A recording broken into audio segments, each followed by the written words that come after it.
مولانا Salman Bijnori official کے YouTube channel کو subscribe کریں اور بیل آئیکن پر کلک کریں۔ ونتوکل علیہ ونعوذ باللہ من شرور انفسنا ومن سیئات اعمالنا من یہدہ اللہ فلا مضل له ومن یضللہ فلا ہادی له ونشہد ان لا الہ الا اللہ وحدہ لا شریک له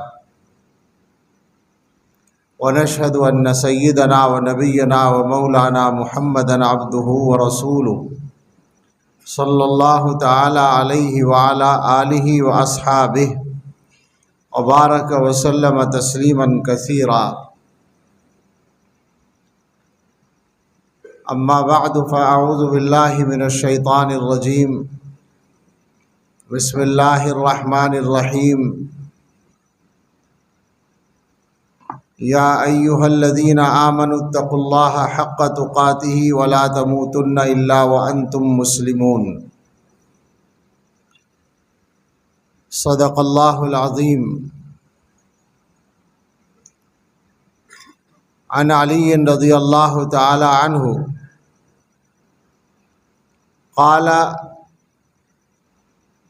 قال رسول اللہ صلی اللہ علیہ وسلم الا انها ستكون فتنة. قلت ما المخرج منها یا رسول اللہ؟ قال کتاب اللہ الى آخر الحدیث. سبحان ربک رب العزة عما یصفون وسلام علی المرسلین والحمد للہ رب العالمین. اللہم صلی علی سیدنا محمد وعلی آل سیدنا محمد وبارک وسلم. اللہم صلی علی سیدنا محمد وعلی آل سیدنا محمد وبارک وسلم. اللہم صلی علی سیدنا محمد وعلی آل سیدنا محمد وبارک وسلم.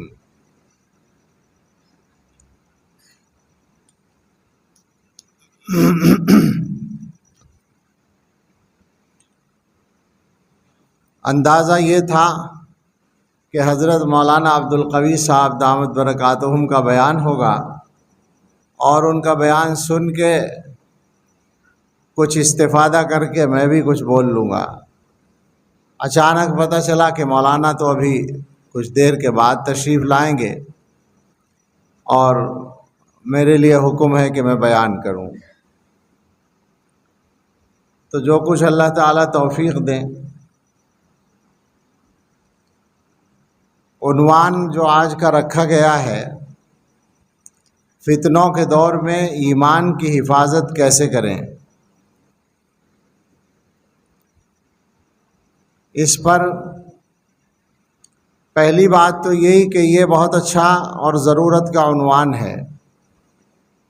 بہت اچھا کیا کہ یہ عنوان طے کر کے ہم لوگ بیٹھے کہ اس پر کچھ بات کریں.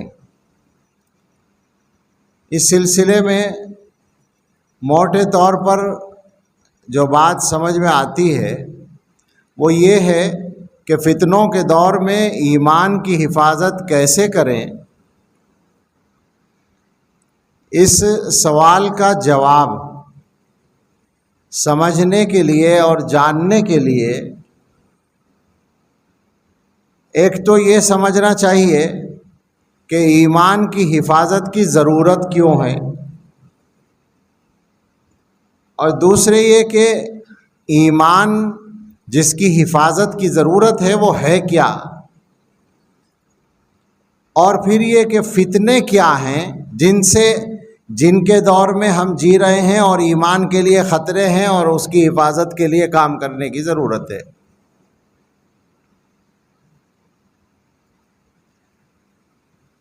تو یوں سمجھا جائے کوئی نئی بات نہیں کہنی ہے، مگر اس موضوع پر متوجہ کرنے کے لیے دو تین باتوں پر دھیان دینے کی ضرورت ہے.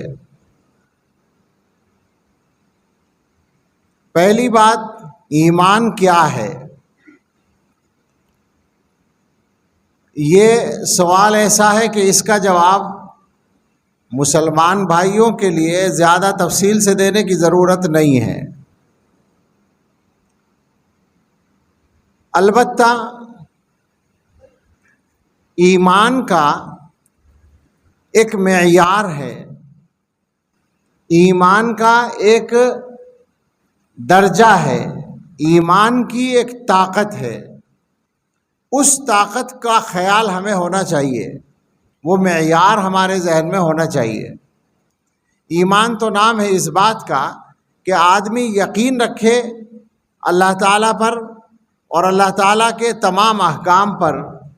اللہ تعالیٰ نے اپنے پیغمبروں کو جو کچھ وحی نازل کر کے بتایا اور پیغمبروں نے اللہ کی طرف سے وہ امت کو پہنچایا، اور اس میں سب سے آخر میں رحمت للعالمین خاتم النبیین حضرت محمد الرسول اللہ صلی اللہ تعالیٰ علیہ وسلم نے اللہ تعالیٰ کی مرضی کو، اللہ تعالیٰ کے پسندیدہ تمام احکام کو امت تک پوری وضاحت، دیانت، امانت اور حفاظت کے ساتھ پہنچا دیا۔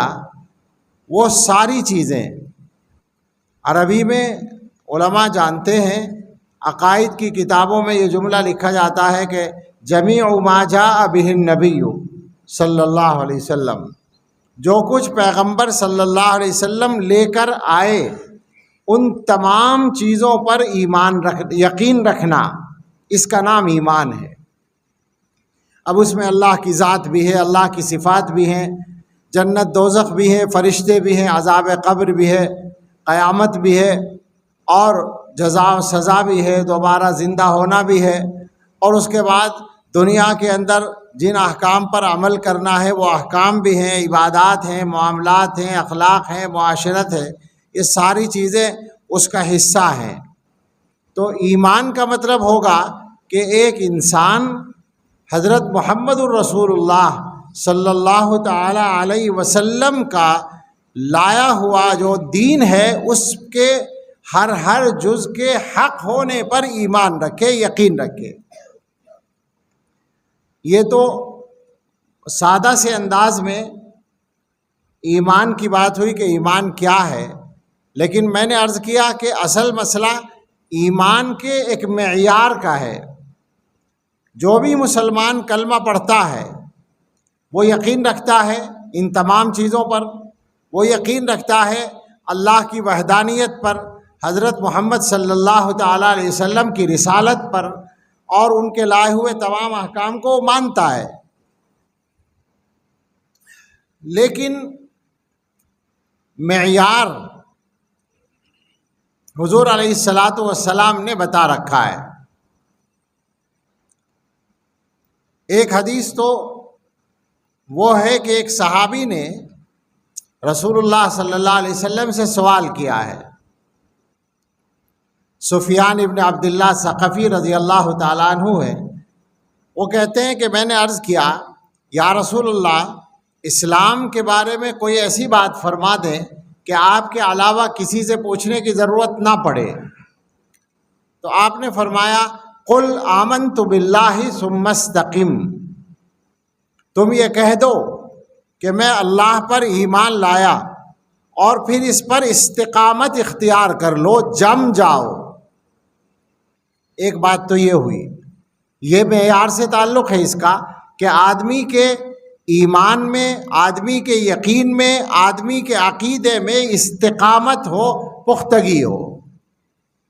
اس بات کو ایک دوسری حدیث میں رسول اللہ صلی اللہ تعالیٰ علیہ وسلم نے زیادہ واضح کر کے فرمایا ہے۔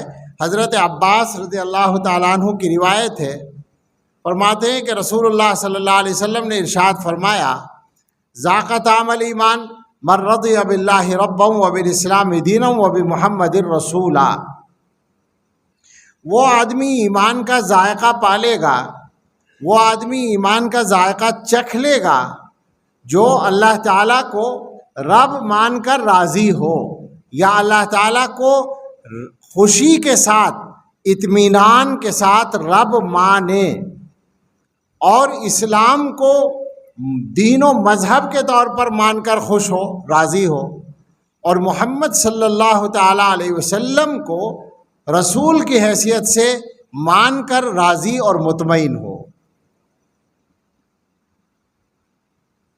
یہ معیار ہے۔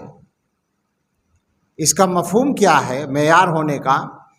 کہ جب آدمی کسی چیز پر راضی ہوتا ہے اور دل سے مطمئن ہوتا ہے تو اس چیز کا کوئی بدل اس کے سامنے پیش کیا جائے تو وہ راضی نہیں ہوتا لینے کے لیے۔ آپ نے مثال کے طور پر ایک موبائل خریدا اور وہ بڑا شاندار قیمتی موبائل ہے۔ اب آپ کے سامنے ایک دوسرا کوئی موبائل لا کر کہتا ہے کہ یہ اچھا نہیں، یہ لے لو، تو آپ کہیں گے بھائی مجھے تو یہ پسند ہے، اس کے فنکشن مجھے اچھے لگتے ہیں، یہ ایسا ہے ویسا، اس میں یہ خوبیاں ہیں، مجھے یہ پسند ہے، میں تو اسی کو رکھوں گا۔ ایک آپ کپڑا خریدتے ہیں اپنی پسند کے مطابق، دوسرا آدمی دوسرے کپڑے کی رائے دیتا ہے، آپ نہیں لینا چاہتے اس لیے کہ آپ اس پر مطمئن ہیں۔ جو بھی کام آپ کرتے ہیں، آپ فیصلہ کرتے ہیں اپنے بچے کی شادی کرنے کا، رشتہ آپ کو پسند آتا ہے، مطمئن ہو جاتے ہیں، رشتہ کر لیتے ہیں۔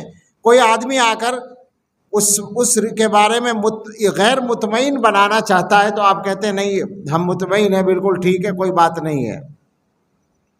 آپ ایک آدمی سے کاروبار کرتے ہیں اور کاروبار کا اس کے ساتھ آپ کو تجربہ ہو چکا ہے کہ وہ آدمی اچھا ہے، آپ سے کوئی آدمی آ کر کہے کہ وہ آدمی خراب ہے تو آپ کہتے ہیں کہ نہیں ہم مطمئن ہیں، ہمارا تجربہ ہے، وہ بالکل ٹھیک ہے۔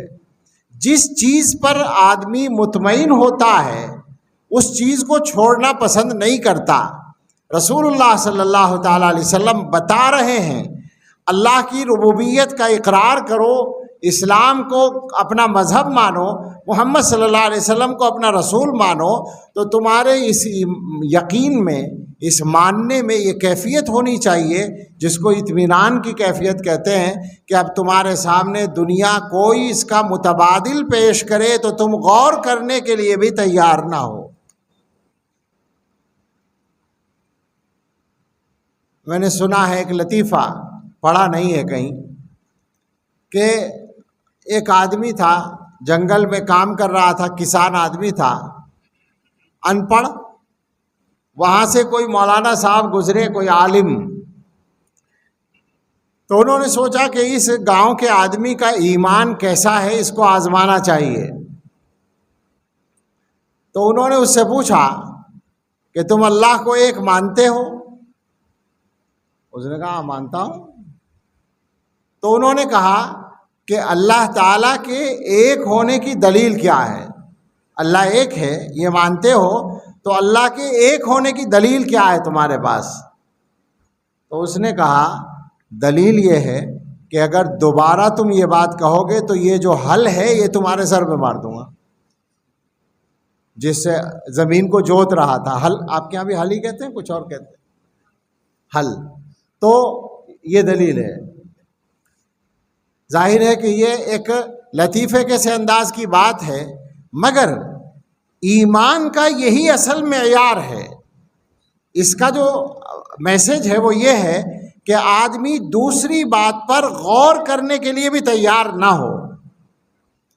ہماری یہ بات آج کے زمانے میں پسند نہیں کی جائے گی، اس لیے کہ آج تو لوگوں نے آزادی نام رکھا ہے اس بات کا کہ انسانوں کو بے مہار چھوڑ دیا جائے۔ ارے صاحب یہ لوگ تو ذہنوں کو پابند کرتے ہیں، بند کر دیتے ہیں، غور و فکر کرنے کی اجازت نہیں دیتے۔ یہ مذہب والے اور یہ ملا لوگ اور یہ دقیانوسی لوگ یہ تو غور کرنے کی بھی اجازت نہیں دیتے۔ ہم یہ الزام 100 دفعہ اپنے سر لینے کو تیار ہیں اگر اس کی برکت سے کچھ لوگوں کا ایمان بچ جائے۔ اس لیے کہ ہمیں معلوم ہے کہ اگر کچھ لوگوں کو غور کرنے کی اجازت دی جائے گی تو شیطان ان کے دماغوں میں جراثیم پیدا کر چکا ہے، وہ ان کا ایمان لے کے چلا جائے گا۔ اور اس سے بڑھ کر سنیں، مسئلہ فقط یہ نہیں ہے، مسئلہ یہ ہے کہ یہ بات تمام اعلیٰ عقل والوں کے غور و فکر کا نتیجہ بھی ہے، اور وہ صحیح عقل کے ساتھ دنیا کی آلائشوں سے ہٹ کر صحیح عقل کے ساتھ جب غور و فکر کرتے ہیں تو وہ اسی نتیجے پر پہنچتے بھی ہیں کہ اللہ ایک ہے، اس کو ایک ہی ہونا چاہیے، اس کے علاوہ کوئی دوسرا راستہ ہی نہیں ہے۔ میرے پاس بہت وقت بھی نہیں ہے اور بہت معلومات بھی نہیں ہے، اس لیے میں بہت زیادہ تفصیل نہیں کر سکتا، ورنہ میں آپ سے عرض کرتا کہ آج کی دنیا میں، سائنس کی دنیا میں، سائنس کی روشنی میں دنیا کا کوئی خالق ہو، دنیا کا کوئی پیدا کرنے والا ہو، اس بات کے حق میں دلائل اتنے زیادہ آ چکے ہیں کہ آج کے زمانے میں اگر کوئی آدمی نہیں مانتا تو اس کی عقل پر ماتم کرنے کو جی چاہتا ہے۔ اس ایک جز پر بہت لمبا وقت لگانا مشکل ہے، مجھے تو یہ عرض کرنا ہے کہ یہ معیار ہے کہ آدمی کو اطمینان حاصل ہو، آدمی مطمئن ہو پورے طور پر، اور وہ اپنے عقیدے کو صحیح سمجھ کر اس پر قائم رہنا پسند کرتا ہو۔ اس کی بات تھوڑی سی دوبارہ آ سکتی ہے گفتگو میں، اس لیے ہم آگے بڑھتے ہیں کہ ایمان کی حفاظت کی ضرورت کیوں ہے؟ آج کے دور میں ایمان کی حفاظت کیسے کریں؟ سوال یہ ہے کہ ایمان کی حفاظت کرنے کی ضرورت کیوں ہے؟ یہ بات کسی اور کی سمجھ میں آسانی سے آئے یا نہ آئے، مگر مسلمان کی سمجھ میں آنا تو بہت آسان ہے، اور وہ یہ ہے کہ مسلمان کا یہ عقیدہ ہے کہ اللہ تعالیٰ نے یہ دنیا تو بنائی ہے مختصر رہنے کے لیے، آزمانے کے لیے، تھوڑے دن کے لیے، اور انسانوں کا اصل ٹھکانہ اللہ نے آخرت کو بنایا ہے، اور آخرت میں انسانوں کے رہنے کے دو ٹھکانے بنائے ہیں، ایک جنت ہے اور ایک جہنم ہے۔ جنت وہ ٹھکانہ ہے جہاں ہمیں پیدا کیا گیا تھا اور وہاں سے ہمیں یہاں بھیجا گیا ہے۔ یہ بات بھی عجیب و غریب ہے، مگر سمجھنے کی ہے کہ اللہ تعالیٰ دنیا میں بھیج کر ہمیں آزمانا چاہتے تھے، اسی لیے جنت سے دنیا میں بھیجا، ورنہ پہلے ہی جنت میں پیدا کیا تھا، اگر ایسے ہی رکھنا پسند ہوتا تو رکھ لیا ہوتا، مگر یہاں بھیجا ہے۔ اور اب دو ٹھکانے ہیں ہمارے سامنے، اختیار ہے کہ ہم کون سے ٹھکانے میں جانے کی تیاری کرتے ہیں۔ وہ ابھی 2-3 سال پہلے امریکہ کا ایک سائنسداں انتقال کر گیا، ہاکنگ کیا تھا؟ Stephen Hawking. اس کے بارے میں طرح طرح کی باتیں آئیں، اس کی صلاحیتوں کے بارے میں، اس کی ایجادات کے بارے میں، اسے بہت بڑا سائنسداں مانا گیا ہے۔ اس کی جو ریسرچ آئی بہت سی، اس میں ایک ٹکڑا یہ آیا تھا، میں نے تو اخبارات میں پڑھا تھا کہ اس نے یہ کہا، وہ ملحد تھا، وہ خدا کا اور مذہب کا منکر تھا، مگر اس نے یہ بات کہی کہ میں نے جتنا زیادہ دنیا کا اور انسانوں کا مطالعہ کیا اور ان کو سمجھنے کی کوشش کی، تو میں اس نتیجے پر پہنچا ہوں کہ یہ انسان اس زمین کا رہنے والا نہیں ہے، بلکہ یہ کہیں اور رہتا تھا، اور وہ جگہ یقیناً اس کے مزاج کے بالکل مطابق رہی ہوگی، مگر وہاں اس سے کوئی غلطی ہوئی ہوگی اور وہاں کوئی طاقت ہوگی جس نے اس کو وہاں سے اٹھا کر یہاں پھینک دیا۔ آپ سمجھ رہے ہیں؟ یعنی سارا قصہ وہی بیان کر رہا ہے جو اللہ نے پہلے ہی بتا رکھا ہے قرآن میں، مگر وہ قرآن کو اور مذہب کو نہیں مانتا۔ وہ یہ کہتا ہے کہ میں تو دنیا کے حالات کا اور انسانوں کے مزاج کا مطالعہ کر کے اس نتیجے پر پہنچا ہوں۔ میں یہ دیکھتا ہوں کہ دنیا میں جتنے جاندار رہتے ہیں وہ سارے کے سارے دنیا کے موسم اور دنیا کی غذاؤں کو آسانی کے ساتھ برداشت کر لیتے ہیں۔ انسان کے علاوہ جتنے جانور ہیں، جتنے جاندار ہیں، کسی کو ہم نے کپڑے بناتے نہیں دیکھا۔ کبھی دیکھا ہے کہ کوئی بیل کپڑے کی دکان پہ کھڑا ہے کپڑا خریدنے کے لیے؟ ضرورت نہیں، نہ سردی سے بچنے کے لیے نہ گرمی سے بچنے کے لیے۔ لیکن انسان کا حال یہ ہے کہ اگر سردی کا موسم آ جائے تو اسے ٹھنڈک سے بچانے والے کپڑے چاہیے، گرمی کا موسم آ جائے تو اسے پھر اے سی اور پنکھے چاہیے۔ غذاؤں کا مسئلہ ہے تو غذاؤں کے معاملے میں یہ ہے کہ تمام جاندار جیسی غذا دنیا میں پیدا ہوتی ہے نیچرل وہی کھا لیتے ہیں. گھاس کھانے والے گھاس کھا لیتے ہیں تو کچی گھاس کھاتے ہیں، اور گوشت کھانے والے جانور گوشت کھاتے ہیں تو کچا گوشت کھاتے ہیں، اس میں کچھ بھی نہیں کرتے. مگر انسان کا معاملہ یہ ہے کہ اگر اس کو سبزی کھانی ہے تو یہ اس کو اپنے مزاج کے مطابق بناتا ہے، کاٹتا ہے، صاف کرتا ہے، اور اس میں مسالے ملا کر ذائقہ ایک نیا ذائقہ تیار کرتا ہے. اور اگر اس کو گوشت کھانا ہے، اسے اناج کھانا ہے، اپنے مزاج کے مطابق ان سب چیزوں کو بنا کر پھر کھاتا ہے. تو ایسا محسوس ہوتا ہے کہ دنیا کا موسم بھی اس کے مزاج کے مطابق نہیں ہے، اور دنیا کی غذائیں بھی اس کے مزاج کے مطابق نہیں ہیں. یہ یہاں بیچارہ پریشان رہتا ہے. دھوپ میں یہ نہیں رہ سکتا، دھوپ میں اگر زیادہ دیر رہے گا اس کی کھال خراب ہو جائے گی.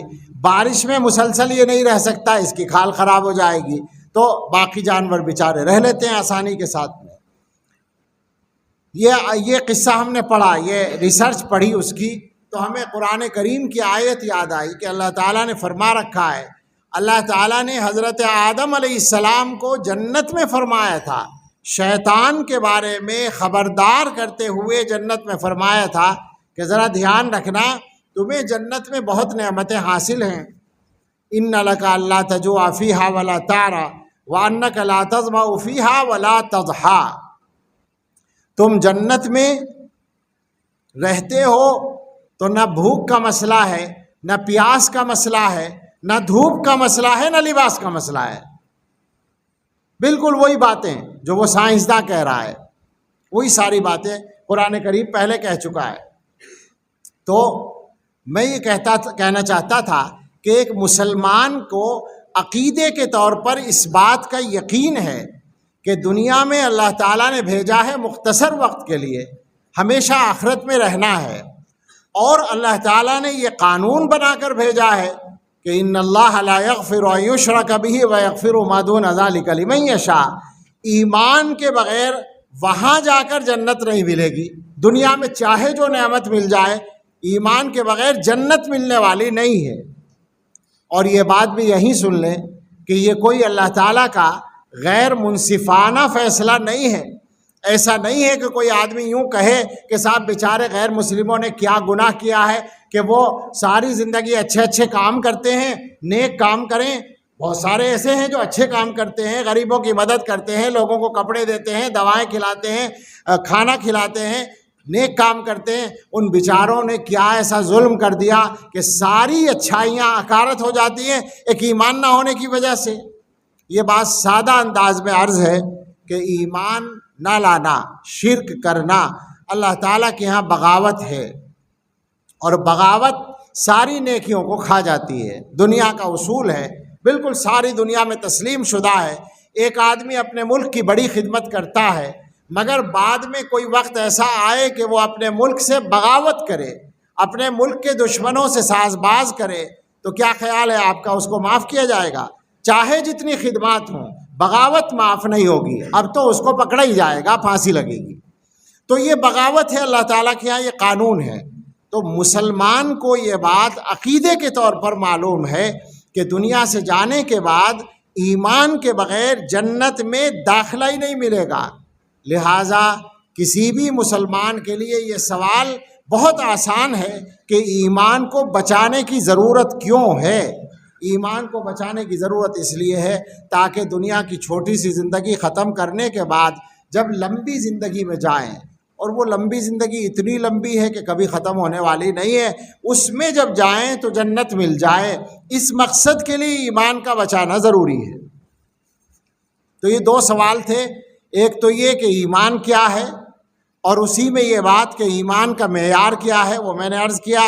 اور اب یہ کہ ایمان کو بچانے کی ضرورت کیا ہے. اب ہم اصل سوال پر آ جاتے ہیں کہ فتنوں کے دور میں ایمان کی حفاظت کیسے کریں. تو میں نے کہا تھا کہ اب تیسرا سوال یہ ہے کہ فتنے کیا ہیں، فتنہ ہوتا کیا ہے.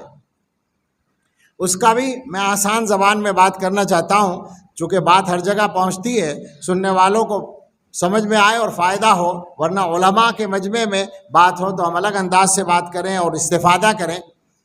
فتنہ یہ ہے کہ اللہ تعالیٰ نے، فتنے کے معنی تو آپ جانتے ہی ہوں گے، آزمائش کے ہیں اصل معنی۔ اللہ تعالیٰ نے انسانوں کو آزمانے کے لیے بھیجا ہے، اور آزمانے کا ایک شاندار انتظام کر کے بھیجا ہے۔ شاندار کا مطلب ہے بڑا مستحکم قسم کا، اور وہ یہ ہے کہ وہیں سے ہمارے ساتھ ایک دشمن کو بھیجا ہے۔ اس دشمن سے ہم سب واقف ہیں، بلکہ ہمارے آج کل عام طور سے اس سے اچھے خاصے تعلقات ہیں۔ ملاقات چاہے نہ ہو، تعلقات بہت اچھے ہیں، خوب ہم اس کو راضی کرتے ہیں۔ وہ دشمن جو ہے وہاں سے طے کر کے آیا ہے، اللہ تعالیٰ کے یہاں باقاعدہ چیلنج دے کر آیا ہے کہ میں اولاد آدم کو زیادہ سے زیادہ جہنم میں لے جانے کی کوشش کروں گا۔ تو اب آپ سمجھ لیں کہ فتنہ یہ ہے کہ آدمی شیطان کے کسی بھی جال میں پھنس جائے تو اسی کا نام فتنہ ہے۔ اور ہمارا یہ زمانہ شاید اس دنیا کی پوری عمر میں جتنے فتنے آئے ہوں گے وہ سارے کے سارے جمع ہو کر اکٹھے ہو گئے ہمارے زمانے میں، ایسا یہ زمانہ ہے۔ تو اس دور میں فتنوں کو سمجھنا اور ان فتنوں سے اپنے آپ کو بچانا اور اپنے ایمان کو بچانا اور اپنی نسلوں کے ایمان کو بچانا، یہ سب سے بڑا مسئلہ ہے۔ دو تین باتیں فتنوں کی کر لیں کہ فتنے کیا کیا چل رہے ہیں، اور پھر ان کی حفاظت کے لیے ہمیں کیا کرنا چاہیے۔ میں سمجھتا ہوں کہ مولانا سے بھی ہمیں استفادہ کرنا ہے، انشاءاللہ کچھ ڈھنگ کی بات ہمیں ملے گی، تو میں اس لیے اپنی بات مناسب انداز میں پوری کر لوں۔ فتنہ سب سے پہلا میں نے جو عرض کیا کہ حضور علیہ الصلاۃ والسلام نے جو معیار بتایا، من رضی باللہ ربا وبالاسلام دینا وبمحمد رسولا، یہ معیار مسلمانوں کے ایمان کا باقی نہ رہے، یعنی ان کے مزاج میں شک پیدا ہو جائے، اس زمانے کا نہایت ہی خطرناک فتنہ ہے، تشکیک کا فتنہ، اور اس پر ساری دنیا میں کام ہو رہا ہے، ساری دنیا میں کام ہو رہا ہے۔ اور دنیا کے اس وقفے میں جو اللہ تعالیٰ نے انسانوں کو اپنی بات دوسروں تک پہنچانے کے آسان ذرائع عطا کر دیے، ان کا استعمال اس کام کے لیے بھرپور طریقے پر ہو رہا ہے۔ نقص ہو یہ رہا ہے کہ ذرائع ابلاغ کی وجہ سے ہر بات آسانی کے ساتھ ساری دنیا میں پہنچتی ہے، گھروں کے اندر پہنچتی ہے، تو خطرات اسی انداز سے گھروں کے اندر پہنچ گئے ہیں۔ حضرت نبی اکرم صلی اللہ تعالیٰ علیہ وسلم نے قرب قیامت کے بارے میں ایک بات ارشاد فرمائی ہے ایمان کی، کہ ایک وقت ایسا آئے گا کہ کوئی پتھر کا گھر اور کوئی مٹی کے ڈھیلوں کا گھر، بیت حجر اور ولا مدر، کچا اور پکا کوئی گھر ایسا نہیں بچے گا جہاں اسلام اور ایمان نہیں پہنچ جائے گا۔ یہ قرب قیامت کی بات ہے۔ آج اس حدیث کی روشنی میں اگر ہم یوں کہیں کہ شاید اس سے پہلے کا یہ زمانہ ایسا چل رہا ہے کہ کوئی کچا اور پکا گھر ایسا نہیں بچا ہے جس میں فتنہ نہ پہنچ رہا ہو، اندر تک نہ پہنچ رہا ہو۔ اور ان فتنوں میں سب سے خطرناک یہ ہے کہ ایمان کے بارے میں تشکیک کا کام کیا جا رہا ہے۔ یہ کام پہلی بار نہیں ہو رہا، ہمیشہ ہوتا آیا ہے، ہمیشہ دور نبوت سے ہوتا آیا ہے۔ یہودیوں کی طرف سے مسلمانوں کے دلوں میں شک پیدا کرنے کی کوششیں ہوئیں، اور کفار میں سے جو لوگ ایمان کے قریب آنے والے ہوتے تھے ان کے دلوں میں شک پیدا کرنے کے لیے محنت ہوتی تھی، وہ ہوتا آیا ہے۔ مگر ہمارے زمانے میں ذرائع ابلاغ کی وسعت نے اس کی خطرناکی کو بڑھا دیا ہے۔ اب کیا ہوتا ہے کہ باقاعدہ آج کل کا جو کیا کہتے ہیں اس کو علمی انداز، عربی میں اگر ہم کہیں الاسلوب العلمی، اور اردو میں اگر کہیں تو سائنٹیفک جو طریقہ ہے بحث کا، اس کو اختیار کر کے بات کی جاتی ہے، اور انسانوں کو شیطان نے عقل کے ایسے ایسے گر سکھا رکھے ہیں کہ وہ اپنے سامنے والے کے کو ایسے انداز سے بات پیش کرتے ہیں کہ اگر اگلا آدمی صحیح معلومات نہیں رکھتا تو وہ آسانی کے ساتھ گمراہ ہو سکتا ہے اور ان کی بات کو صحیح سمجھ سکتا ہے۔ بطور نمونہ ایک آدمی کا میں ذکر کروں جس پر میں نے ایک مرتبہ رسالہ دارالعلوم کے اداریے میں ذکر بھی کیا، اور وہ ایک مثال ہے، اس طرح کی ہزاروں مثالیں ہیں۔ ہم لوگوں کو تو صحیح بات یہ، میں اب اپنے بھائیوں سے کہتا ہوں، خاص طور سے نوجوان فضلاء سے، کہ موبائل کا یہی فائدہ نہ اٹھائیں کہ اس سے بہت ساری چیزیں دیکھنے کو مل جائیں۔ میں نہیں کہتا کہ آپ غلط استعمال کر رہے ہوں گے، امید کرتا ہوں، اس امید ہی کے ساتھ کہتا ہوں کہ صحیح استعمال، مگر اس کے ذریعے سے بامقصد کاموں تک جائیے اور دنیا کے فتنوں سے آگاہ ہونے کی کوشش کیجیے۔ ایک مرتبہ مجھے پتہ چلا، میرے بچے نے بتایا کہ نیٹ پر، یوٹیوب پر ایک سلسلہ چل رہا ہے، یعنی سیریل چل رہا ہے، جس کا نام ہے سؤال جری، جرأت مندانہ سوال، اور اس کا چلانے والا ہے الاخ رشید، برادر رشید، اور اتنا بڑا غیر رشید میں نے نہیں دیکھا۔ وہ مسلم خاندان کا آدمی تھا، ایک امام مسجد کا بیٹا، غالباً البانیہ کا رہنے والا، مسلم ملک کا، اور وہ عیسائی بن گیا تھا، رشید نام ہے جس کا، اور اب اس نے چینل باقاعدہ قائم کیا تھا اس لیے بول رہا ہوں کہ آج کل مجھے نظر نہیں آ رہا، کوئی کہتا تھا کہ وہ مر گیا ہے، اور تحقیق مجھے نہیں ہے، لیکن جس وقت میں نے اس کو دیکھا، اس وقت تک 535 ایپیسوڈ اس کے نیٹ پر، یوٹیوب پر موجود تھے، سؤال جری کے نام سے 535 قسطیں، اور ہر قسط اس کی تقریباً 1 گھنٹے کی تھی، نہایت واضح، سمجھ میں آنے والی مگر فصیح، شاندار عربی زبان میں، عربی میں تھا وہ۔ اس کے پاس حدیث، تفسیر، سیرت اور تاریخ کی کتابوں کا ڈھیر نظر آتا تھا، اور اس میں سے وہ عبارتیں کھول کھول کر بات کرتا تھا کہ دیکھو ابن کثیر نے یہ لکھا ہے، قرطبی نے یہ لکھا ہے، بخاری میں یہ روایت ہے، ابن ہشام نے سیرت میں یہ لکھا ہے، اس انداز سے وہ بات کرتا تھا۔ اور آپ اس کے عنوانات سنیں تو آپ کو غصہ ہی آئے گا۔ مثلا اس کا ایک عنوان تھا، حل محمد رسول اللہ، کیا حضرت محمد صلی اللہ تعالیٰ علیہ وسلم اللہ کے رسول ہیں؟ یہ سوال ہے، اور 1 گھنٹے کے ایپیسوڈ میں وہ جواب دے رہا ہے، اور خلاصہ اس جواب کا یہ ہے کہ حضرت محمد صلی اللہ تعالیٰ علیہ وسلم کی شخصیت نعوذ باللہ ایسی نہیں ہے کہ وہ اللہ کے پیغمبر ہو سکے، نعوذ باللہ، اور وہ کتابوں کے حوالے پیش کر کر کے ثابت کرنے کی کوشش کر رہا ہے۔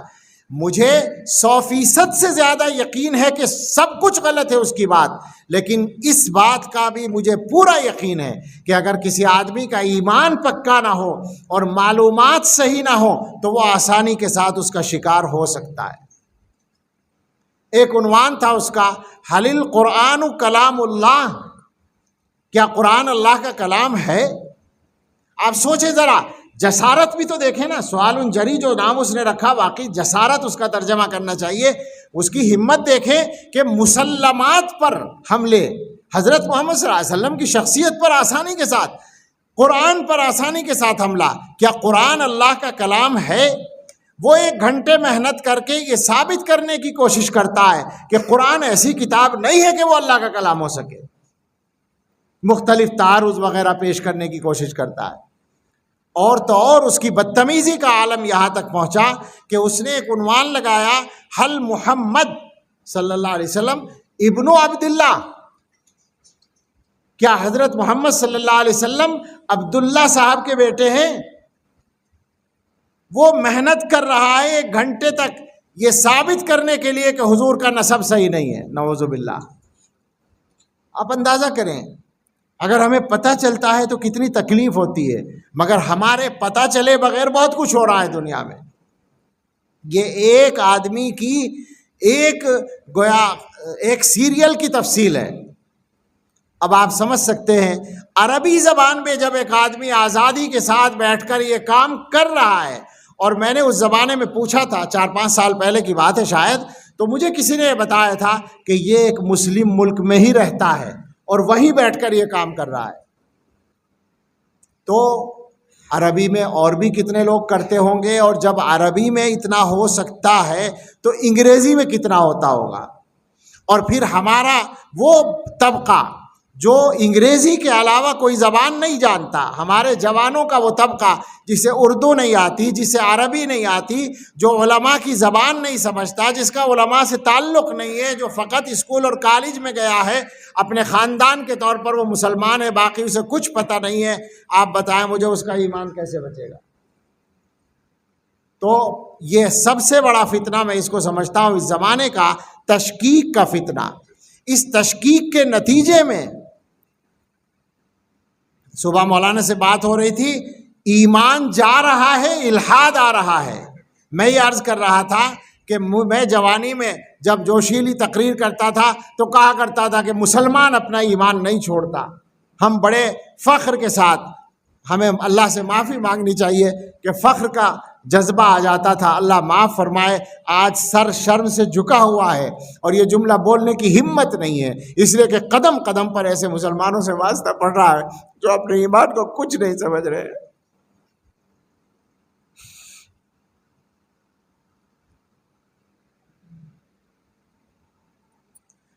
ایسے مسلمان ہیں کہ جن کو دنیا کا چھوٹا سا لالچ ایمان چھوڑنے پہ آمادہ کر رہا ہے، جن کو ذرا سی ذہن سازی لوگوں کی ایمان سے برگشتہ کر رہی ہے.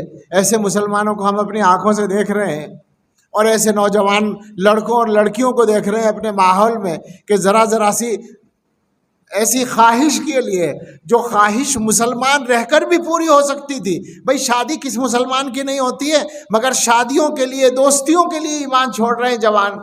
ایسا یہ دن ہمیں دیکھنے کو مل رہا ہے.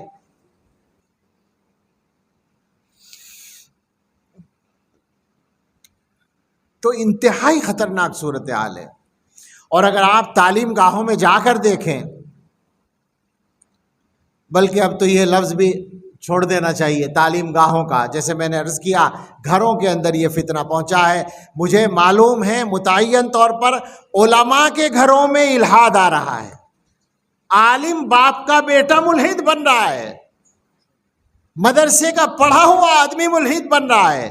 میں کسی پہ الزام نہیں، متعین شخصیات، مولانا بھی جانتے ہوں گے، آپ لوگوں میں بھی بعض جانتے ہوں گے، متعین افراد کو ہم لوگ جانتے ہیں، ایسے لوگوں کو کہ فلاں آدمی نے مدرسے میں پڑھا اور اب وہ مذہب بیزار بن گیا. ایسے واقعات اب گنے چنے نہیں رہے، بہت ہو گئے ہیں. تو یہ جو تشکیک کا مسئلہ ہے، تشکیک کی کوشش ہے، دین کے معاملات میں شک پیدا کرنے کی کوشش. میں نے عرض کیا تھا اللہ ایک ہے. ایک گاؤں والے سے پوچھتے ہیں اللہ ایک ہونے کی دلیل کیا ہے، تو وہ یہ کہتا ہے کہ دوبارہ دلیل پوچھو گے تو حل تمہارے سر پہ مار دوں گا. پڑھا لکھا آدمی، اس کے سامنے کہا جاتا ہے اللہ ایک ہے، کیوں مانتے ہو، تو وہ بیٹھ کر غور کرنے لگتا ہے. یہی پتہ چلتا ہے کہ اس کا ایمان اتنا مضبوط نہیں ہے جتنا مضبوط ہونے کی ضرورت ہے. ہاں یہ ٹھیک ہے، اگر کوئی آدمی بحث کرنے بیٹھے دوسروں کو سمجھانے کے لیے اور بتانے کے لیے، یہ بھی ایک میدان ہے کام کرنے کا. ہمارے وہ نوجوان جو ایمان والے ہیں ان کو اس میدان میں آنا چاہیے. کتابیں لکھی گئی ہیں الحاد پر، اتنی موٹی موٹی کتابیں ملحدین نے لکھ رکھی ہیں اللہ کے انکار پر، اور اسی 20ویں صدی کے اندر جو ابھی گزری ہے لکھی گئی ہیں. تو بہرحال ہمارے زمانے کے فتنوں میں یہ خطرناک ترین فتنہ ہے. اور اصل میں تو سارے فتنوں کا خلاصہ یہی ہوتا ہے کہ مسلمان کو ایمان سے ہٹایا جائے. اسی فتنے کی مختلف شاخیں ہیں. پھر مثال کے طور پر اگر آپ اس پہلو پر آئیں کہ دنیا کے اندر جو فواحش کو پھیلایا گیا، بے حیائی کی چیزوں کو پھیلایا گیا، بے حیائی کی چیزوں کو پھیلانے کی جب ہم بات کرتے ہیں تو ہمارے بہت سے بھائی یہ سوچتے ہیں بھئی اس میں کیا اسلام کے خلاف سازش ہو گئی، یہ تو سبھی کے لیے ہو رہا ہے. یہ بالکل ٹھیک ہے، سب کے لیے ہو رہا ہے اور سب مبتلا ہو رہے ہیں، مگر دوسروں کے پاس تو کھونے کے لیے کچھ نہیں ہے، ان کا نقصان نہیں ہوتا.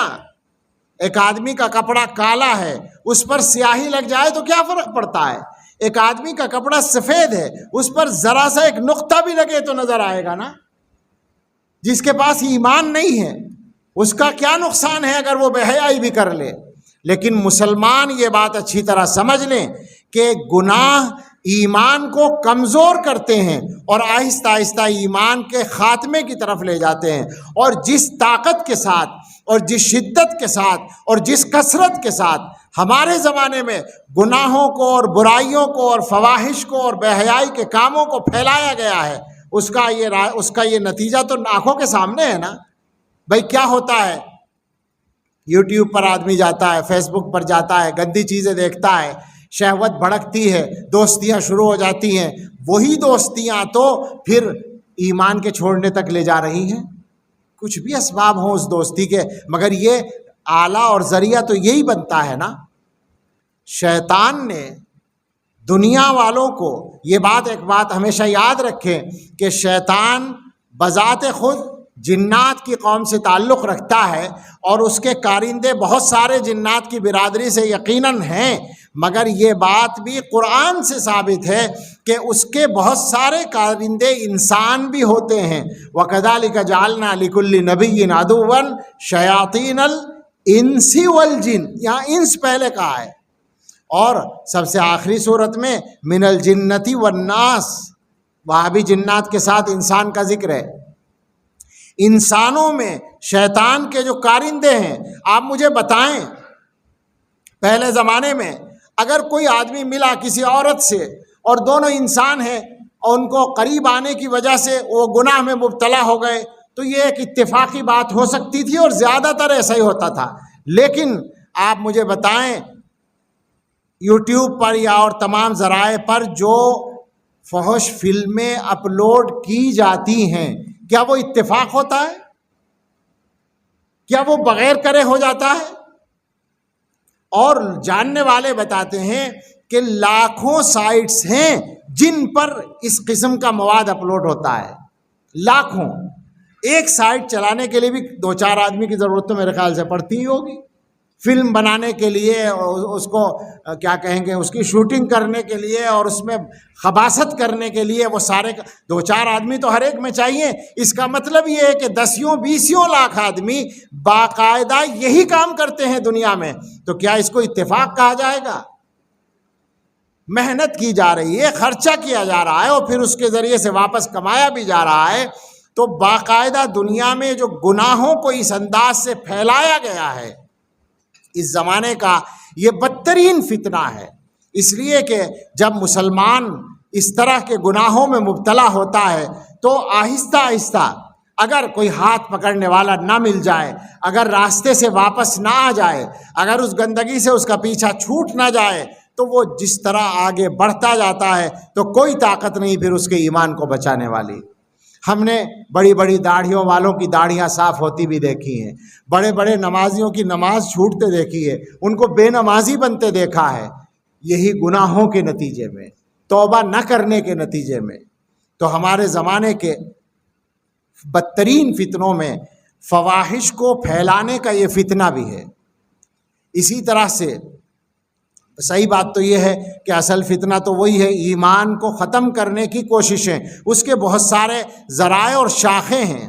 اس زمانے کے فتنوں میں جہاں ایک طرف الحاد تک جانے کا مسئلہ ہوتا ہے، وہیں اس کے علاوہ مسلمانوں کے درمیان آپس میں غلط عقیدوں کو رواج دینے کی محنت۔ پہلے زمانے میں فرقے پہلے سے ہیں، باطل فرقے پہلی صدی سے پائے جاتے ہیں، اس میں کوئی شک نہیں ہے، اور انہوں نے اپنے عقائد پر بہت کچھ کام بھی کیا ہے، مگر ہمارے زمانے میں تو آپ یقین کریں کہ باقاعدہ غیر لوگ ہمارے آپس کے باطل فرقوں والے عقائد کو مسلمانوں میں پھیلانے کے لیے کام کر رہے ہیں۔ ان کی طرف سے، یعنی میں اس وقت فرقوں کا نام بھی لینا نہیں چاہ رہا ہوں اس لیے کہ موضوع نہ بدل جائے، مجھے تو اس پر متوجہ کرنا ہے کہ وہ جو آپس کے اختلافات ہیں، ان اختلافات کے بارے میں یہ بات تو کم از کم ان مسلمانوں کو بتانے کی ضرورت نہیں ہے کہ اس میں جو حق ہے وہ کیا ہے۔ حضرت نبی اکرم صلی اللہ تعالیٰ علیہ وسلم نے بتا دیا، ما انا علیہ و اصحابی، جو میرا طریقہ اور میرے صحابہ کا طریقہ ہے۔ اب اس کے بعد اس طریقے سے ہٹنے والے جتنے طبقے اور جتنے افراد ہیں وہ سب گمراہ ہیں۔ تو پرانے فتنوں کو اور پرانے غلط عقائد و نظریات کو جگایا جا رہا ہے، باقاعدہ منصوبہ بند طریقے پر یہ کام ہو رہا ہے۔ یہ بھی اس زمانے کا ایک بڑا فتنہ ہے اور مسلمانوں کو اس سے ہوشیار رہنے کی ضرورت ہے۔ آپ سرسری نہ لیں کہ کوئی آدمی ارے صاحب ہٹ گیا، آپ کے مسلک سے کیا فرق پڑ گیا، کیا حرج کی بات ہو گئی۔ جناب عالی، ہمارے مسلک کا مسئلہ نہیں ہے، ہمارا مسئلہ ہی نہیں ہے، اسی بیچارے کا مسئلہ ہے کہ وہ جہنم کے راستے پر چل پڑا ہے، وہ ایسے راستے پر چلا گیا ہے جہاں اسے سیدھے جنت میں جانے کا موقع نہیں ملے گا، وہ گمراہی کے راستے پر چلا گیا ہے۔ اور یہ بات بھی بالکل پکی ہے کہ غلط عقائد میں گرفتار ہونے کے بعد جس طرح غلط اعمال میں مبتلا ہو کر ایمان کی کمزوری آتی ہے اور ایمان سے محرومی کا نمبر آ جاتا ہے، اسی طرح غلط عقائد بھی اسی منزل تک لے جاتے ہیں، اسی انجام تک، منزل نہیں کہنا چاہیے، اسی انجام تک لے جاتے ہیں کہ ایمان آدمی کا خطرے میں پڑ جاتا ہے۔ بزرگان محترم، یہ 2-3 باتیں جو اب ذہن میں آئیں فتنوں کے طور پر کہ فتنے کیا ہیں، فتنوں کو سمجھنے کی ضرورت ہے، فتنے ہیں کیا۔ اب اس دور میں ایمان کی حفاظت کیسے کریں، اصل سوال ابھی تک باقی ہے۔ تو ظاہر ہے کہ ان فتنوں سے اپنے آپ کو اور اپنے متعلقین کو بچانے کی فکر کرنا یہ ہماری ذمہ داری ہے۔ اللہ تعالیٰ نے قرآن کریم میں خود فرما دیا، اللہ کا احسان ہے کہ انہوں نے یہ فرمایا کہ اپنے آپ کو اور اپنے گھر والوں کو جہنم سے بچاؤ۔ اے ایمان والو، جب ایمان مل گیا تو اب ایمان کے علاوہ کسی حالت پہ مرنا نہیں ہے، وَلَا تَمُوتُنَّ إِلَّا وَأَنْتُمْ مُسْلِمُونَ، اسی حال میں جانا ہے دنیا سے کہ ایمان صحیح سلامت ہو۔ اس ایمان کو بچانے کے لیے ہمیں محنت کرنی ہے۔ میرے ذہن میں 2-3 باتیں جلدی آ رہی ہیں اس وقت میں، وہ میں عرض کرتا ہوں۔ مسلمانوں کے معاشرے میں اصل میں تو اس میں بہت سے کام ایسے ہیں جو علماء اور قائدین کے کرنے کے ہیں، مگر عام مسلمانوں کے مزاج میں اس معاملے میں کم سے کم فکر تو ہونی چاہیے۔ وہ یہ ہے کہ مسلمانوں کے معاشرے میں سب سے زیادہ ایمان کی عظمت اور اہمیت اور ضرورت کے بارے میں بیداری پیدا کرنی چاہیے، اور اس ایمان کو مضبوط کرنے کے جو راستے ہیں ان پر لانا چاہیے۔ جو آدمی اس میدان میں جس طرح کام کر سکے وہ اس کے کرنے کا کام ہے۔ اس کے لیے کوئی نئی بات ہمارے پاس نہیں ہے۔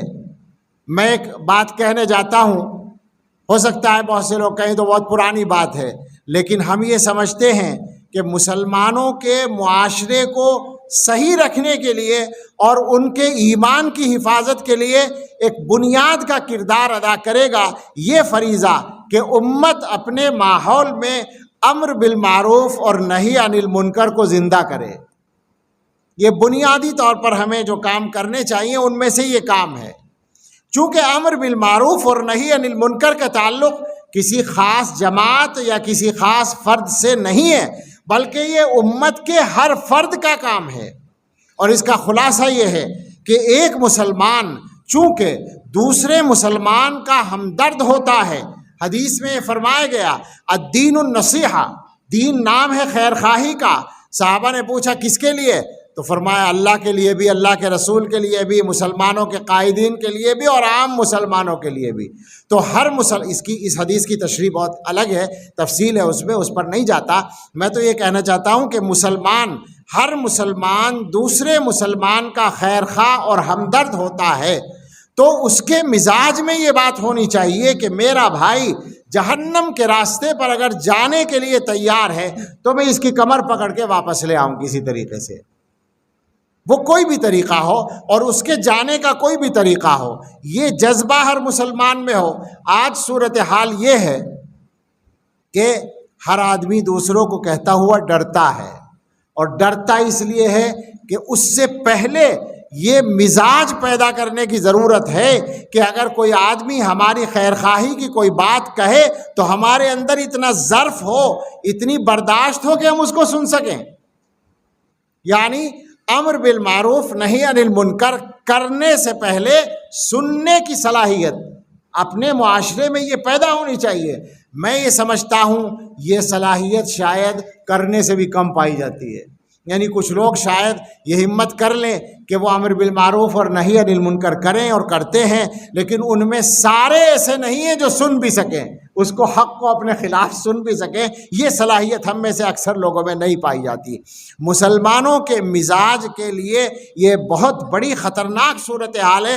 مسلم معاشرے کی تشکیل کی بنیاد ہے کہ مسلمانوں کے معاشرے میں امر بالمعروف اور نہی عن المنکر ہو۔ یعنی اس کو بالکل چھوٹی سطح پر آپ دیکھیں، مثال کے طور پر ایک بھائی کا بچہ غلط جگہ پر آپ نے جاتا ہوا دیکھا، آپ اس کے باپ سے کہیں کہ صاحب آپ کا بچہ غلط جگہ جا رہا ہے، مگر کیا ہوگا؟ وہ باپ الٹا ناراض ہو جائے گا، میرے بچے پہ الزام لگاتے ہو۔ اور جب وہ بچہ گمراہ ہو جاتا ہے، جب وہ بچہ غیر کے ساتھ چلا جاتا ہے، تب ابا جان کی آنکھ کھلتی ہے۔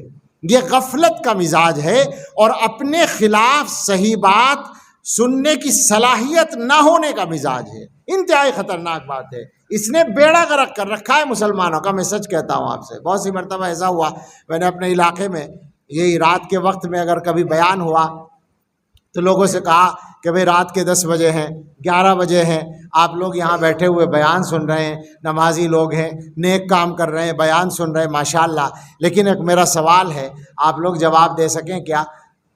لوگوں نے پوچھا کیا؟ میں نے کہا یہ بتائیں کہ آپ میں سے جس کسی آدمی کے گھر میں اس کا 15 سال سے 25 سال کے درمیان کا بیٹا ہے، مراد یہ ہے کہ بالغ بیٹا ہے اور شادی ابھی نہیں ہوئی ہے، بالغ بیٹا ہے اور شادی نہیں ہوئی ہے، جتنے باپ ایسے یہاں بیٹھے ہیں وہ بتا سکتے ہیں کہ ان کا وہ بیٹا اس وقت کہاں ہے اور کیا کر رہا ہے؟ تو اکثر لوگ سر ہلاتے ہیں کہ نہیں بتا سکتے۔ باپ کو پتہ ہی نہیں کہ بیٹا کہاں ہے۔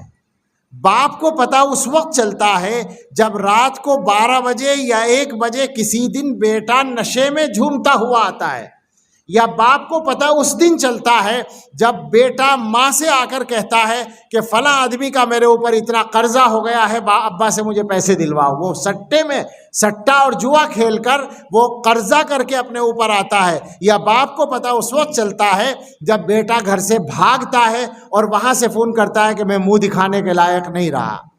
یہ غفلت ہے ہماری، اسی کا ایک حصہ ہے یہ جو میں بات کر رہا تھا کہ ہم لوگوں کو اپنی برائیوں پر نظر رکھنے کی عادت نہیں ہے۔ ہم نے کہیں پڑھا ہے، حضرت کی کتاب میں بھی پڑھا ہے، شاید حدیث ہے یہ، اس کا یہ مضمون ہے کہ جس بندے پر اللہ تعالیٰ کا انعام ہوتا ہے اسے اپنے عیب نظر آتے ہیں، اور جس بندے سے اللہ تعالیٰ ناراض ہوتے ہیں اسے دوسروں کے عیب نظر آتے ہیں، اپنے عیبوں پر غور نہیں کرتا۔ آپ سوچیں ذرا، کیا عام طور پر مسلم معاشرے کا یہی حال نہیں ہے کہ ہر آدمی کی نظر دوسرے کے عیب پر اور دوسرے کی کمی پر ہے، اور اپنے عیب کو سننا گوارا نہیں ہے، سوچنا گوارا نہیں ہے؟ یہ مسلمانوں کے ساتھ اللہ کی رضا کی علامت ہے یا ناراضی کی علامت ہے؟ سوچنے کی بات ہے۔ تو میں یہ سمجھتا ہوں یہ بات عام ہو جائے اور مسلمان یہ مزاج اپنا لے کہ اپنے خلاف حق بات سننے کی صلاحیت ہو۔ اور ایک بات یاد رکھیں، کبھی بھی یہ نہ سمجھے کہ ہماری عزت ختم ہو جائے گی۔ جو آدمی اپنے خلاف حق بات سننے کی ہمت رکھتے ہیں انہی کی عزت سب سے زیادہ ہوتی ہے۔ اور اس معاملے میں سب سے شاندار مثالی معاشرہ گزرا ہے حضرات صحابہ رضی اللہ تعالیٰ عنہم کا۔ آپ حدیث کی کتابیں اٹھا کر دیکھیں، سیرت کی کتابیں اٹھا کر دیکھیں تو کہیں کہیں واقعتاً حیرت ہو جاتی ہے کہ ایک صحابی دوسرے صحابی کو کتنی کھری بات کہہ دیتے ہیں صفائی کے ساتھ، اور وہ برا نہیں مانتے، آسانی کے ساتھ وہ حق بات سنتے ہیں۔ صحابہ کے معاشرے میں یہ معاملہ، یہ فریضہ بالکل زندہ تھا، امر بالمعروف اور نہی عن المنکر کا۔ وہ بآسانی امر بالمعروف کرتے تھے اور نہی عن المنکر کرتے تھے، اور بآسانی اس کو برداشت کرتے تھے اور سنتے تھے۔ تو اللہ تعالیٰ نے ان کو طاقت بھی عطا کی، عزت بھی عطا کی۔ مسلمانوں کا معاشرہ گھن کی طرح سے کمزور ہو رہا ہے، جیسے گھن کھا رہا ہو۔ تو یہ ایک چیز ہے جس پر توجہ کی ضرورت ہے۔ دوسری بات یہ ہے کہ ایمان کے سلسلے میں جو دنیا کے اندر کوششیں ہو رہی ہیں ان کو مضبوط کرنے کی ضرورت ہے۔ ہمارا حال تو اب اس زمانے میں یہ ہے، میں یہاں آتے ہوئے سوچ رہا تھا کہ خود اس بڑے شہر میں روزانہ کتنے بیانات ہوتے ہیں، اور پھر باہر سے کوئی لوگ آ جاتے ہیں تو ان کے لیے بلا لیا جاتا ہے، تو بعض لوگ سوچتے بھی ہیں کہ صاحب یہ تو کبھی کہیں سے کوئی مولوی آ جاتا ہے، کبھی کہیں سے کوئی مولوی آ جاتا ہے اور سب کا سننا پڑتا ہے۔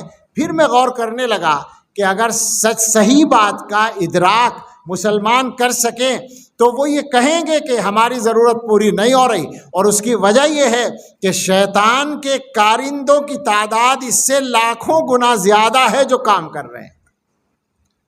سچی بات یہ ہے کہ اگر کبھی کوئی ابلیس یہ پروگرام بنا لے کہ ہر مسلمان کے پیچھے ایک شیطان الگ سے لگانا ہے، وہ تو حدیث میں ہے ہی کہ ایک لگا ہوا ہے پہلے ہی سے، لیکن اس کے علاوہ ماڈرن قسم کا کوئی شیطان، انسانوں کی شکل کا کوئی شیطان ہر مسلمان کے پیچھے لگانا ہے، تو مجھے یقین ہے کہ اسے آدمیوں کی کمی نہیں پیش آئے گی، اسے آسانی کے ساتھ کارکن مل جائیں گے، نعوذ باللہ، اللہ ہماری حفاظت فرمائے۔ مگر میں یقین سے یہ بات کہتا ہوں کہ اس کے کارندے اتنے زیادہ ہیں، دنیا میں برائیاں پھیلانے کے لیے اتنا کام ہو رہا ہے، تو اگر تھوڑی تھوڑی محنتیں ایمان کے لیے ہو رہی ہیں تو اللہ کے واسطے ہمیں ان کو اہمیت دینی چاہیے، اور ان کے لیے، ان کی تقویت کے لیے کام کرنا چاہیے، اور ان سے اپنے آپ کو جوڑنا چاہیے۔ اور خاص طور سے وہ علماء، وہ اہل حق علماء جو اللہ کے دین کا صحیح علم رکھتے ہیں اور دین کی صحیح سمجھ رکھتے ہیں۔ دین کے معاملے میں یہ بات بھی یاد رکھنا ضروری ہے کہ کبھی بھی دین کو آپ اپنے مزاج اور اپنی عقل کے تابع نہ کریں۔ یہ نہ سمجھے کہ صاحب ہمارے ہاں تو ایسے ہوتا ہے لہٰذا یہ صحیح ہے۔ وہ علماء جو امت کے اندر معتبر مانے جاتے ہیں اور اوپر سے جن کا سلسلہ چلا آ رہا ہے، ہمارے حضرت ایک بات سنایا کرتے ہیں، ان کے دادا پیر کے شیخ تھے خواجہ فضل علی قریشی رحمۃ اللہ علیہ، دیوبند بھی تشریف لائے وہ حضرت مدنی رحمۃ اللہ علیہ کے زمانے میں۔ وہ فرماتے تھے کہ اللہ کا شکر ہے کہ ہمارے مشائخ نے ہمیں رسول اللہ صلی اللہ علیہ وسلم کی سنت پر چلنے کا حکم دیا، اپنی سنت پر یا اپنے طریقے پر چلنے کا حکم نہیں دیا۔ اس کے بعد ان کے خلیفہ حضرت مولانا عبد المالک صاحب رحمۃ اللہ علیہ فرماتے تھے کہ اللہ کا شکر ہے ہمارے مشائخ نے ہمیں حضور کی سنت پہ چلنے کا حکم دیا، اپنے طریقے پر چلنے کا حکم نہیں دیا۔ ان کے بعد ان کے خلیفہ حضرت مولانا غلام حبیب صاحب رحمۃ اللہ علیہ فرماتے تھے کہ اللہ کا شکر ہے ہمارے مشائخ نے ہمیں اپنے حضور کی سنت پہ چلنے کا حکم دیا، اپنے طریقے پر چلنے کا حکم نہیں دیا۔ اس کے بعد ہمارے حضرت فرماتے ہیں اپنے شیخ کے بارے میں کہ الحمدللہ ہمارے مشائخ نے ہمیشہ ہمیں سنت پر چلنے کا حکم دیا، حضور کی سنت پر، اپنے طریقے پر چلنے کا حکم نہیں دیا۔ الحمدللہ ہم بھی یہ بات اب پورے اطمینان سے نہ صرف اپنے شیخ محترم کے بارے میں بلکہ تمام علماء اور اکابر اور اساتذہ کے بارے میں جن سے ہمیں سیکھنے اور پڑھنے کا موقع ملا، ان سب کے بارے میں پورے اطمینان کے ساتھ یہ بات کہہ سکتے ہیں کہ ان علماء نے، ان بزرگوں نے، ان بڑوں نے، ہمارے ان مشائخ نے، اور الحمدللہ ہمارے والدین نے، سب نے اللہ کے نبی صلی اللہ علیہ وسلم کا صحیح دین سکھایا اور حضور کی سنت پہ چلنے کا حکم دیا، اپنے طریقے پر چلنے کا حکم نہیں دیا۔ اور یہ حکم نہ حضرت نانوتوی نے دیا، نہ حضرت گنگوہی نے دیا، نہ حضرت تھانوی نے دیا، نہ حضرت مدنی نے دیا، نہ مولانا الیاس صاحب نے دیا، نہ مولانا یوسف صاحب نے دیا، نہ مدرسوں والے نے دیا، نہ تبلیغ والوں نے دیا۔ اچھی طرح سے یاد رکھیے گا، کسی خاص فرد کے طریقے پر چلنے کا نام دین نہیں ہے، بلکہ دین وہ ہے جو معتبر علماء کی زبان سے اور ان کے عمل سے آپ سیکھتے ہیں اور تربیت پاتے ہیں۔ یہ درمیان میں بات آ گئی تھی مگر اس کی ضرورت تھی اس لیے زبان پر آ گئی۔ عرض یہ کر رہا تھا کہ ایمان کی حفاظت کے لیے اور ایمان کو طاقت پہنچانے کے لیے دنیا میں جو جو کام ہو رہے ہیں ان سب کاموں پر بھی محنت کرنے اور ان کو اہمیت دینے کی ضرورت ہے۔ ایک چیز اور کہنا چاہتا ہوں، ظاہر بات ہے کہ الحاد کے آنے کا، فتنوں کے آنے کا ایک بہت بڑا جو دروازہ، شاید سب سے بڑا دروازہ تعلیم گاہیں ہیں، تو آپ اپنے بچوں کو تعلیم گاہوں میں ضرور بھیجیں، مجبوری ہے، مگر اللہ کے واسطے ان کے ایمان کی حفاظت کے سلسلے میں چوکس رہیں۔ بالکل ایسے جیسے آپ کا خدا نخواستہ بچہ بیمار ہو اور ڈاکٹر نے یہ بتایا ہو کہ دیکھو اس کو وائرس نہ لگ جائے، اس کو ماسک پہنا کر اسکول بھیجنا، اور اسکول کے اندر بھی جا کر یہ کوئی غلط چیز نہ کھائے، کوئی تلی ہوئی چیز نہ کھائے، کہ بازار کی چیز لے کر نہ کھائے، اس کا دھیان رکھنا۔ آپ مجھے بتائیں ایمانداری سے، جو بھی سمجھدار والدین ہیں، کیا اس پر مسلسل نظر نہیں رکھیں گے کہ کہیں ایسا تو نہیں ہوا؟ چھٹی کر کے جب آئے گا تو اس سے بھی پوچھیں گے، اور کوشش کریں گے کہ اس کے استاد سے جہاں وہ پڑھ کر آیا ان سے بھی پوچھیں کہ لنچ کے وقفے میں کہیں اس نے کوئی غلط چیز تو نہیں کھائی، اس کی صحت کو نقصان دینے والی خطرناک چیز تو نہیں کھائی۔ جس طرح سے جسمانی صحت کے بارے میں یہ شعور اور چوکسی بہت سے لوگوں میں پائی جاتی ہے، ہر مسلمان کے مزاج میں اپنے بچوں کے دین و ایمان کے سلسلے میں یہ چوکسی ہونی ضروری ہے۔ اور اس میں یہ بھی اس کو شامل کر لیجئے کہ بچوں کو وہاں بھیجنا مجبوری ہے، بھیجیے، مگر ان کے ایمان کے لیے اپنے گھر پر یا مدرسوں میں یا مکتبوں میں جہاں جہاں علماء کے ذریعے انتظام ہے، وہاں ان کے ایمان کی حفاظت کے لیے باقاعدہ وقت لگانے کا انتظام کر کے محنت کیجیے، اور ان کی تربیت کے لیے روزانہ ہوشیار رہنے کی کوشش کیجیے، اس لیے کہ ان کے ایمان پر ڈاکہ ڈالنے والے ہر جگہ پہنچے ہوئے ہیں اور ان کے ایمان کو خطرے میں مبتلا کر رہے ہیں۔ اسی کے لیے یہ بھی ہے کہ اپنے اسکول اور کالج قائم کیجیے۔ آپ کے علاقے میں اور جنوبی ہندوستان کے اور صوبوں میں کسی نہ کسی درجے میں یہ کام مناسب انداز میں ہو بھی رہا ہے، مگر اس کو بہت بڑھانے کی ضرورت ہے، اور اس میں صحیح معنی میں کام کرنے کی ضرورت ہے۔ بہت سے لوگوں کا آج کل یہ فیشن ہے کہ صاحب ہم نے وہ عصری تعلیم دینی ماحول میں انتظام کیا ہے پڑھانے کا، اور جب جا کر دیکھو تو پتہ چلتا ہے کہ بس اتنا انتظام کیا ہے کہ ایک حافظ صاحب کو مقرر کر لیا کہ وہ آدھا گھنٹہ آ کر قرآن پڑھا دے، اس کے علاوہ دینی ماحول کہیں کچھ نظر نہیں آتا۔ تو یہ مراد نہیں ہے، بلکہ بچوں کے دین و ایمان اور عقیدے کی حفاظت کا مسئلہ ہے۔ یہاں تو ماشاءاللہ ان حضرات نے نصاب وغیرہ بھی بنائے ہیں، پورے ملک میں اور ساری دنیا میں اسی طرح سے بچوں کے دین و ایمان کی حفاظت کا انتظام ہونا چاہیے۔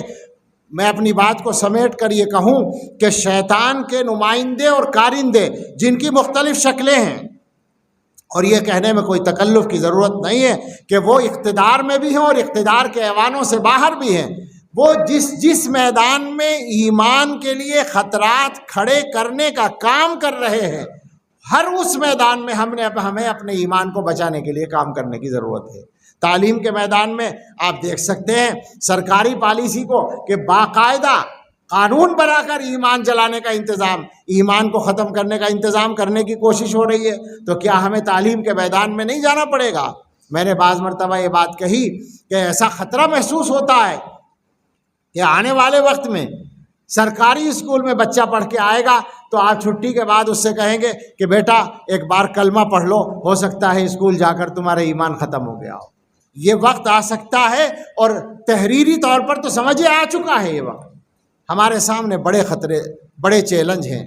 ہمیں اپنے ملک کے حالات کے ساتھ چلتے ہوئے اور قانون کی پابندی کرتے ہوئے اور کوئی نیا مسئلہ نہ کھڑا کرتے ہوئے بھی اپنے دین و ایمان کی حفاظت کے لیے بہت کچھ کرنے کی ضرورت ہے۔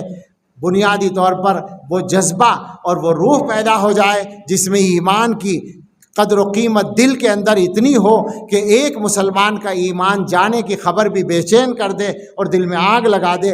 اس کی وجہ سے پھر اپنے اور اپنے بیوی بچوں کے اور اپنی نسلوں کے اور اپنے مسلمان بھائیوں کے ایمان کو بچانے کے لیے ہم سب کام کریں اور اپنی تمام صلاحیتوں کا استعمال کریں۔ یہ دو چار غیر مرتب باتیں اس وقت اللہ نے جو ذہن میں ڈالی میں نے عرض کر دی۔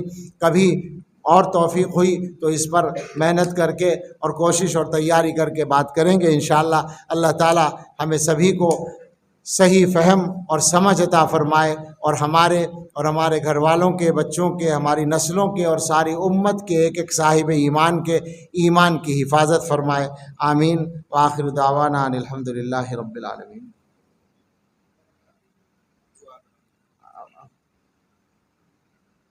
بیان نہیں ہوگا؟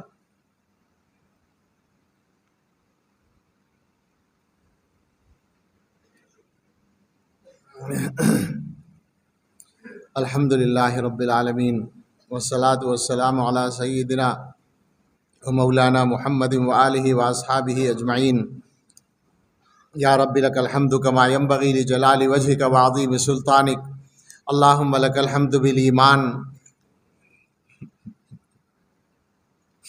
اللہم لک الحمد بالایمان ولک الحمد بالقرآن ولک الحمد بالاہل والمال اللہم لک الحمد بما ہدیتنا ولک الحمد بما سترتنا انت اہل التقوی واہل المغفرہ اللہم لا نحصی ثناء علیک انت کما اثنیت علی نفسک اللہم لک الحمد کالذی تقول وخیرا مما نقول ربنا آتنا فی الدنیا حسنة وفی الآخرة حسنة وقنا عذاب النار ربنا لا تزغ قلوبنا بعد إذ هديتنا وهب لنا من لدنك رحمة إنك أنت الوهاب ربنا هب لنا من أزواجنا وذرياتنا قرة أعين واجعلنا للمتقين إماما اللهم إننا ضعفاء فقو في رضاك ضعفنا اللهم إننا ضعفاء فقو في رضاك ضعفنا وخذ إلى الخير بناصيتنا واجعل الإسلام منتهى رضائنا وإنا أذلاء فأعزنا وإنا فقراء فارزقنا اللهم إنا عبيدك أبناء عبيدك وإمائك ماض فينا حكمك عدل فينا قضاؤك نسألك بكل اسم هو لك سميت به نفسك أو أنزلته في كتابك أو علمته أحدا من خلقك أو استأثرت به في علم الغيب عندك أن تجعل القرآن العظيم ربيع قلوبنا وجلاء أحزاننا وذهاب همومنا اللهم إن قلوبنا ونواسينا وجوارحنا بيدك لم تملكنا منها شيئا فإذا فعلت ذلك بنا فكن أنت ولينا واهدنا إلى سواء السبيل اللهم لك الحمد شكرا ولك المن فضلا اللهم إنا نسألك التوفيق لمحابك من الأعمال وصدق التوكل عليك وحسن الظن بك سبحان خالق النور اللهم لا تهلكنا فجاءة ولا تأخذنا بغتة ولا تغفلنا عن حق ولا وصية اللهم ذا الحبل الشديد والأمر الرشيد نسألك الأمن يوم الوعيد والجنة يوم الخلود مع المقربين الشهود الركع السجود الموفين بالعهود إنك رحيم ودود وإنك تفعل ما تريد اللهم إنا نسألك الفوز في القضاء ونزل الشهداء وعيش السعداء ومرافقة الأنبياء والنصر على الأعداء إنك سميع الدعاء اللهم إنا نعوذ بك من جهد البلاء ودرك الشقاء وسوء القضاء وشماتة الأعداء اللهم إنا نجعلك في نحورهم ونعوذ بك من شرورهم اللهم حبب إلينا الإيمان وزينه في قلوبنا اللهم حبب إلينا الإيمان وزينه في قلوبنا اللهم حبب إلينا الإيمان وزينه في قلوبنا وكره إلينا الكفر والفسوق والعصيان اللهم اجعلنا من الراشدين اللهم اجعلنا من الراشدين اللهم اجعلنا من الراشدين اے اللہ یہ ساری دعائیں ہم سب کے حق میں ہمارے اہل ویال و متعلقین کے حق میں اور ساری امت کے حق میں قبول فرما لیجئے اے اللہ ہم کمزور ہیں ہمیں اپنی رضا کے لیے طاقت دے دیجئے اے اللہ آپ نے ایمان عطا کیا بے مانگے اے اللہ یہ آپ کا کرم ہے ہم 100 بار بھی آپ کی راہ میں مر کے زندہ ہوں اور پھر مر جائیں تو بھی اس کا شکر ادا نہیں ہو سکتا رب کریم آپ نے جب یہ نعمت عطا کی ہے تو اے اللہ ہم آپ سے امید رکھتے ہیں اے اللہ آپ تو بہت قریب ہیں آپ اکرم الاکرمین ہیں آپ نعمت دے کے واپس لیں یہ آپ کی شان نہیں ہے آپ کی رضا آپ کی پسند بھی یہ نہیں ہے اللہ اپنے فضل سے آپ نے جب ایمان دے دیا تو ہمارے اور ہمارے بیوی بچوں کے ہمارے رشتہ داروں کے اور پوری امت کے لوگوں کے بڑوں اور بچوں کے سب کے ایمان کی حفاظت بھی فرمائیے اے اللہ ایمان بچا لیجیے اے اللہ جو لوگ ایمان سے جا رہے ہیں چھوڑ رہے ہیں ان کو اپنے نقصان کا اندازہ نہیں ہے اے اللہ وہ نادان ہے ان کو صحیح سمجھ عطا فرما دیجیے اور واپس ان کو اپنا ایمان ان کا ایمان عطا فرما دیجیے اے اللہ استقامت عطا فرما دیجیے اے اللہ ہم لوگ بہت کمزور ہیں آزمائشوں کے لائق نہیں ہے اے اللہ آزمائشوں کے بغیر ہی استقامت دے دیجیے امن و عافیت کے ساتھ استقامت دے دیجیے اے اللہ گناہ معاف فرما دیجیے اے اللہ گناہوں سے پیچھا چھڑا دیجیے سچی توبہ نصیب اے اللہ بہت مرتبہ توبہ کی ہے اور ہر بار توڑی ہے، آج پھر ہم توبہ کرتے ہیں، اے اللہ سچی توبہ عطا فرما دیجئے ہمیں بھی اور ساری امت کے لوگوں کو، اے اللہ صحیح راستے پر گامزن کر دیجئے۔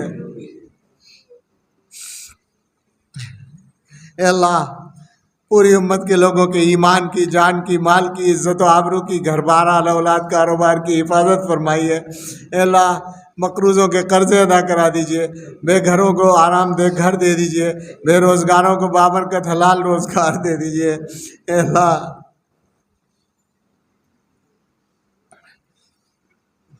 ہم سب کے کاموں میں آسانیاں دے دیجئے، مشکلات کو آسانیوں میں بدل دیجئے، ہمارے کاموں میں اور ارادوں میں اور نیتوں میں برکتیں عطا فرما دیجئے۔ اللہ دین کے تمام شعائر کی حفاظت فرمائیے اور دین کے تمام خدام کی مدد فرمائیے۔ اللہ دین کے تمام خدام کی اور دین کے تمام اداروں کی اور دین کے لیے صحیح کام کرنے والے تمام لوگوں کی اللہ اپنے فضل سے حفاظت فرمائیے، مدد فرمائیے، آسانیاں عطا فرمائیے، راستوں کی رکاوٹیں دور فرمائیے۔ اے رب کریم، اے رحمان رحیم، ہم بہت کمزور ہیں، ہمارا منہ بھی اس لائق نہیں کہ آپ سے مانگیں، مگر آپ نے ہمت دلا رکھی ہے مانگنے کی۔ اے اللہ ہم اپنے گناہ گار ہاتھوں اور گناہ گار منہ کے ساتھ ہی آپ کے سامنے بیٹھ گئے ہیں۔ اے اللہ اپنے لیے اور پوری امت کے لیے ہر خیر کا سوال کرتے ہیں اور ہر شر سے پناہ چاہتے ہیں۔ اے اللہ ہم سب کے لیے اور پوری امت کے لیے آنے والے وقت کو گزرے وقت سے بہتر بنا دیجئے اور سب سے بہتر ہمارے آخری وقت کو بنا دیجئے، اور اللہ ہماری اس مجلس کو اپنے فضل و کرم سے قبول فرما لیجئے۔ اللہم انا نسألک خیر المسألۃ وخیر الدعاء وخیر النجاح وخیر العمل وخیر الثواب وخیر الحیاۃ وخیر الممات انک علی کل شیء قدیر۔ ربنا تقبل منا انک انت السمیع العلیم وتب علینا انک انت التواب الرحیم، وصلی اللہ علی النبی الکریم وآلہ واصحابہ اجمعین برحمتک یا ارحم الراحمین۔